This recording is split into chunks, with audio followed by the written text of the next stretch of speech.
പിതാവിൻ്റെയും പുത്രൻ്റെയും പരിശുദ്ധാത്മാവിൻ്റെയും നാമത്തിൽ ആമേൻ. എൻ്റെ പ്രിയപ്പെട്ടവരെ, ഇന്ന് ഓഗസ്റ്റ് 25 തിങ്കളാഴ്ചയാണ്. അമ്മേ പരിശുദ്ധമേ, അമ്മേ പരിശുദ്ധമേ, ദൈവമാതാവേ, കൃപാസനത്തിലൂടെ ഞങ്ങൾക്കും ഞങ്ങളുടെ ദേശത്തിനും അമ്മ മധ്യസ്ഥം തേടി തന്ന എല്ലാ അനുഗ്രഹങ്ങൾക്കും കൃപകൾക്കും ഞങ്ങളിപ്പോൾ ഹൃദയം നിറഞ്ഞ നന്ദി പറയുന്നു. അമ്മേ പരിശുദ്ധമേ, അമ്മേ പരിശുദ്ധമേ, ദൈവമാതാവേ, 2004 ഡിസംബർ 7 തീയതി ഉച്ചകഴിഞ്ഞ് 2:30 കൃപാസനത്തിൽ സംഭവിച്ച അമ്മയുടെ പ്രത്യക്ഷപ്പെടലിനെ കുറിച്ച് തിരുസഭയ്ക്ക് സമർപ്പിച്ചിരിക്കുന്ന പഠനരേഖകളുടെ മേൽ സഭാത്മകമായ പഠനം ആരംഭിക്കുവാൻ ഞങ്ങൾ പ്രാർത്ഥിക്കുന്നു. അമ്മേ പരിശുദ്ധമേ, ഭൂസ്വർ ലോകങ്ങളുടെ രാജ്ഞിയായ അങ്ങേയ്ക്ക് ഭൗമ സംരക്ഷണത്തിനായി പ്രപഞ്ച പ്രകൃതിയെ തന്നെ തിരുസഭ പ്രതിഷ്ഠിക്കുവാൻ ഈ പ്രത്യക്ഷീകരണം വഴി ഇടയാക്കണമേ. പരിശുദ്ധമേ, ജപമാല മാതാവേ, സകല കൃപാസനം പ്രാർത്ഥനകളോടും ചേർത്ത് ഞങ്ങളിപ്പോൾ പ്രാർത്ഥിക്കുന്ന ഈ കുടുംബത്തിന്റെ പ്രത്യേക നിയോഗം മക്കളെ,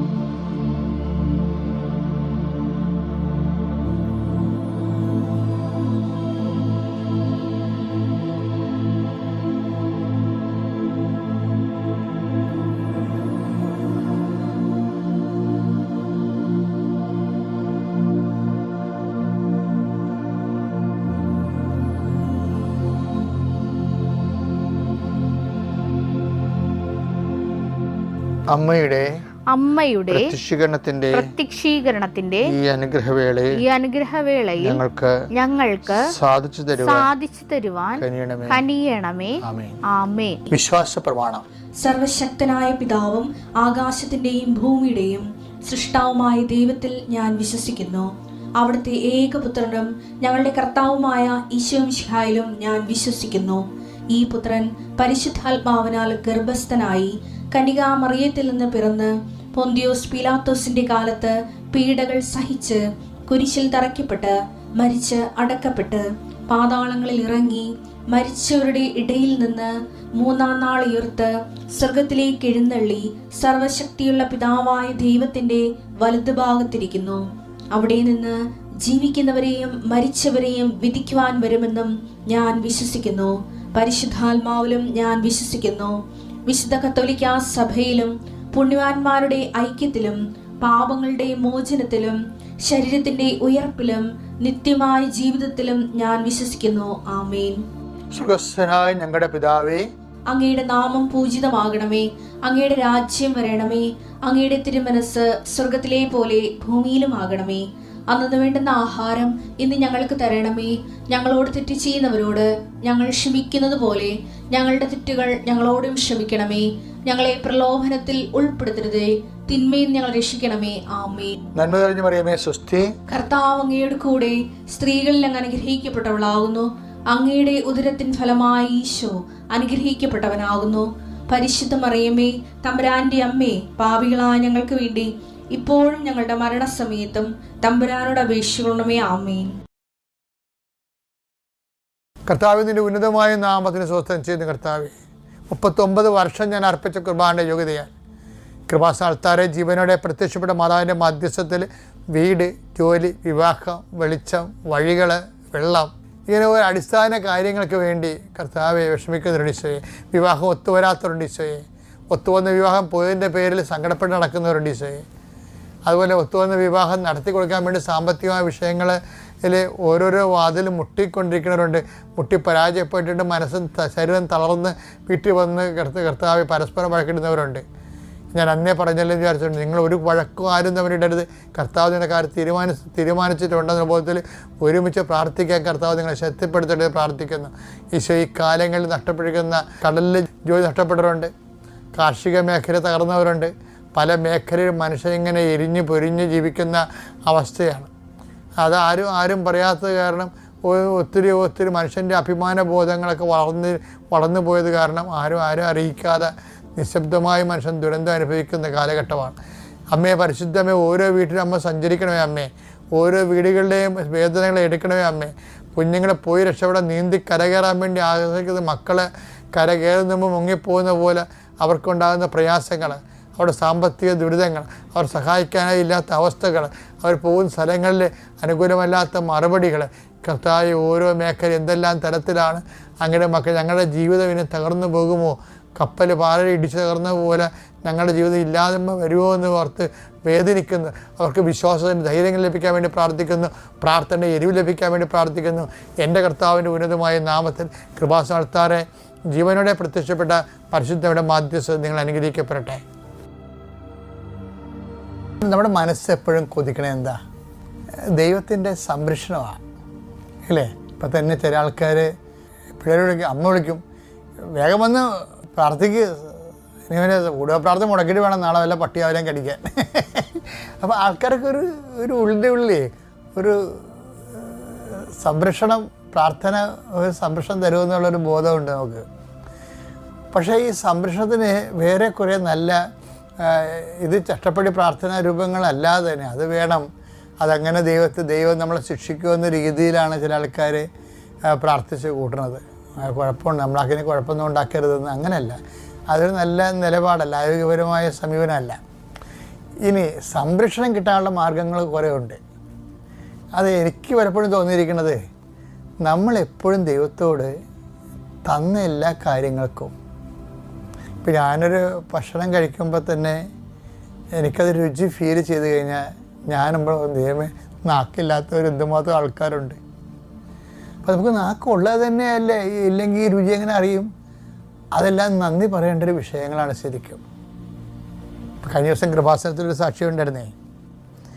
ഒരു മകൻ കംപ്ലീറ്റ് അന്ധനായ, അപ്പനും അന്ധനാ. പക്ഷെ അവർ സ്ക്രൈബിനെ വെച്ചൊക്കെ പഠിച്ചു. അവൻ ബിടെക് വരെ എത്തി. പക്ഷേ ബിടെക്കിന് അഡ്മിഷൻ കിട്ടത്തില്ല. സ്ക്രീൻ കാണാൻ പാടില്ലാത്തവർക്ക് എങ്ങനെയാണ് ബിടെക്കിന് അഡ്മിഷൻ കൊടുക്കുന്നത്? റിജക്റ്റ് ചെയ്ത് അവരിങ്ങനെ സങ്കടപ്പെട്ട് ഓഫീസ് വരാതെ നിൽക്കുകയാണ് കോളേജിൻ്റെ. അപ്പം അപ്പൻ എന്നാ ചെയ്തത്? അപ്പൻ അങ്ങേർക്ക് ഈ കണ്ണ് കാണാൻ പാടില്ലെങ്കിലും മനസ്സിൻ്റെ കണ്ണിലും മാതാവിനെ കാണുന്ന ആളാണ്. പുള്ളി ഉടനെ ഉടമ്പടി കാശുരമെടുത്ത് തിരുമി വിശ്വപ്രമാണം ചൊല്ലി. അപ്പോൾ ഉടനെ പെട്ടെന്നൊരു മുല്ലപ്പൂവിൻ്റെ ഗന്ധവുമായിട്ട് ആരോ പുള്ളിയുടെ മുമ്പിലൂടെ പാസ് ചെയ്ത് കുറച്ച് കഴിഞ്ഞപ്പോൾ ഒരു ലേഡിയുടെ സ്വരം അവിടെ കേട്ട് തിരിച്ചു വന്നപ്പോൾ 5 മിനിറ്റ് കഴിഞ്ഞപ്പോൾ ഇതാ നിങ്ങളുടെ അഡ്മിഷൻ എന്നും പറഞ്ഞ് ഒരു ചേച്ചി കൊണ്ടുവന്ന് ഈ കൊച്ചിൻ്റെ അഡ്മിഷൻ റെഡിയായി കൊടുത്തു. എന്നിട്ട് ആ മുല്ലപ്പൂ മണം കടന്നു പോകും.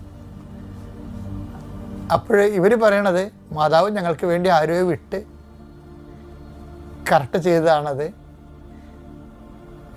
അപ്പോൾ ഞങ്ങളുടെ സങ്കടങ്ങൾ അമ്മ മനസ്സിലാക്കി.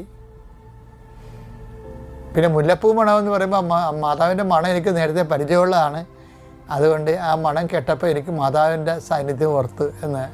ഇപ്പോൾ എങ്ങനെയായാലും ഈ വിഷയം എന്ന് പറയുന്നത് നമ്മൾ ഉടമ്പടിയൊക്കെ നമ്മുടെ സങ്കല്പം നിൽക്കുന്ന ഒരു പ്രാർത്ഥനയില്ല. എനിക്കൊരിപ്പം തോന്നിയിട്ടുണ്ട്, ആൾക്കാരുടെ സാക്ഷ്യം കേൾക്കുമ്പോഴേ കാലം കാത്തിരുന്നൊരു പദ്ധതിയാണെന്ന്. അത്രയ്ക്ക് ടോപ്പ് എക്സ്പീരിയൻസാണ് ഇവർക്കൊക്കെ ആൾക്കാർ പറയണത്. ദൈവാനുഭവത്തിൻ്റെ പുതിയ ഞെട്ടിപ്പിക്കുന്ന തലങ്ങളിലേക്കാണ്. ഇപ്പോൾ ഞാൻ നിങ്ങളോട് പറഞ്ഞു വരുന്നതിൻ്റെ വിഷയം എന്ന് പറയുന്നത് ഈ സംരക്ഷണം.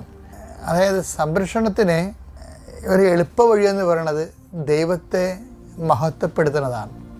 അതെങ്ങനെ മനസ്സിലാക്കി? ദൈവത്തെ നമ്മളെ എല്ലാ ദിവസവും നീ ദൈവത്തെ നിനക്ക് ഇപ്പോൾ നേരത്തെ എഴുന്നേറ്റാൽ തന്നെ ദൈവത്തെ മഹത്വപ്പെടുത്താം ഇല്ലേ? ഒരു അപകടം പിണയാൻ പോയി പെട്ടെന്ന് നമ്മൾ രക്ഷപ്പെട്ടെങ്കിൽ അപ്പോൾ ദൈവത്തെ മഹത്വപ്പെടുത്താം. എൻ്റെ മക്കളെ, ദൈവത്തെ മഹത്വപ്പെടുത്താൻ കിട്ടുന്ന ഒരു അവസരവും നിങ്ങൾ കളയരുത്. കാര്യം അത് നമുക്ക് സംരക്ഷണം തരികയാണ്. അത് അറിയണമെങ്കിലേ റോമ 1:28 എടുത്തേ. ദൈവത്തെ അംഗീകരിക്കുന്നത് പോരായ്മയായി അവർ കരുതിയത് നിമിത്തം അധമവികാരത്തിനും അധവികാരങ്ങൾക്ക് അനുചിത പ്രവർത്തികൾക്കും ദൈവം അവരെ വിട്ടുകൊടുത്തു. അപ്പം ഈ ദൈവത്തെ മഹത്വപ്പെടുത്തണത്, അംഗീകരിക്കണത്, ഇപ്പം എല്ലാ വിഷയങ്ങളും ദൈവത്തെ നമ്മൾ അംഗീകരിക്കണം.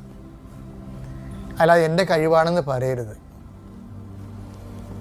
എൻ്റെ കഴിവാണ്, എൻ്റെ ബുദ്ധിപരമായ നീക്കമാണ്, എൻ്റെ തന്ത്രമാണ്, കുതന്ത്രമാണ്. അങ്ങനെ ഈ പൊട്ടൻ മനുഷ്യർ അങ്ങനെയൊക്കെ ഈ ക്രെഡിറ്റ് സ്വന്തമായിട്ട് അക്കൗണ്ട് ചെയ്യും. പക്ഷേ എന്താ പറ്റുക? സംരക്ഷണം പോകും. നിങ്ങൾ വഴി, നിങ്ങൾക്ക് ജന്മവും ജീവിതവും തന്ന ദൈവം വഴി നിങ്ങൾ എന്ത് നേടിയാലും അത് ദൈവത്തിൻ്റെതാണ്. അങ്ങനെ ചിന്തിക്കുന്നവനാണ് വിശ്വാസി എന്ന് പറയണത്. അത് സംരക്ഷിച്ചു കഴിഞ്ഞാൽ എന്ത് പറ്റും? അധമവികാരം, ദൈവത്തെ മഹത്വപ്പെടുത്തുന്നതും അംഗീകരിക്കുന്നത് പോരായ്മയായി കരുതി അംഗീകരിക്കാതിരുന്നാൽ എന്ത് പറ്റും? അധമവികാരങ്ങൾക്കും അനുചിത പ്രവൃത്തികൾക്കും ഏൽപ്പിക്കപ്പെടും. സംരക്ഷണം പോകുന്നർത്ഥം. അപ്പോഴേ ദൈവത്തെ നമ്മുടെ ജീവിത മണ്ഡലങ്ങളിൽ നമ്മൾ നേടുന്ന നേട്ടങ്ങളിൽ ദൈവത്തിൻ്റെ സാന്നിധ്യത്തെ നമ്മൾ വിളിച്ചു പറയാതിരുന്നാൽ സ്വാഭാവികമായിട്ട് സംരക്ഷണം പോകുമ്പോൾ എന്ത് പറ്റും? ആ അനുചിത പ്രവൃത്തികൾക്കും അധമവികാരങ്ങൾക്കും ഏൽപ്പിക്കപ്പെടും. അപ്പോൾ അനുചിത പ്രവൃത്തികൾക്കും അധമവികാരങ്ങൾക്ക് ഏൽപ്പിക്കപ്പെടാതിരിക്കുക എന്ത് ചെയ്യണം? ദൈവത്തെ ജീവിതത്തിൻ്റെ മണ്ഡലങ്ങളിൽ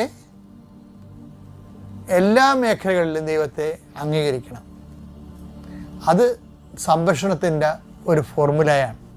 ഇനിയെങ്കിലും ജീവിതത്തിൻ്റെ ഓരോ വിഷയങ്ങളിലും അതിൻ്റെ സെൽഫ് ക്രെഡിറ്റായിട്ട് നിങ്ങൾ ക്രെഡിറ്റ് ചെയ്യാതിരിക്കാനാണ് നല്ലത്.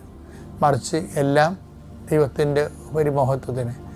ഞാൻ for the greater glory of Jesus Christ എന്നും പറഞ്ഞ് നമ്മുടെ ഇഗ്നേഷ്യസ് ലയോളയും ഫ്രാൻസിസ് സേവറും കത്തുകൾ എഴുതുമ്പോൾ ആദ്യം എഴുതുന്നത് കർത്താവിൻ്റെ നാമത്തിൻ്റെ ഉപരിമഹത്വത്തിന്. അത് എഴുതിയിട്ടാണ് അവർ ബാക്കിയുള്ള കാര്യങ്ങൾ എഴുതുന്നത്. അതുപോലെ തന്നെയാണ് നീയുമെങ്കിൽ അത് നമുക്ക് വല്ലാത്തൊരു സംരക്ഷണം തരും. ഓക്കെ അല്ലേ? Thank you.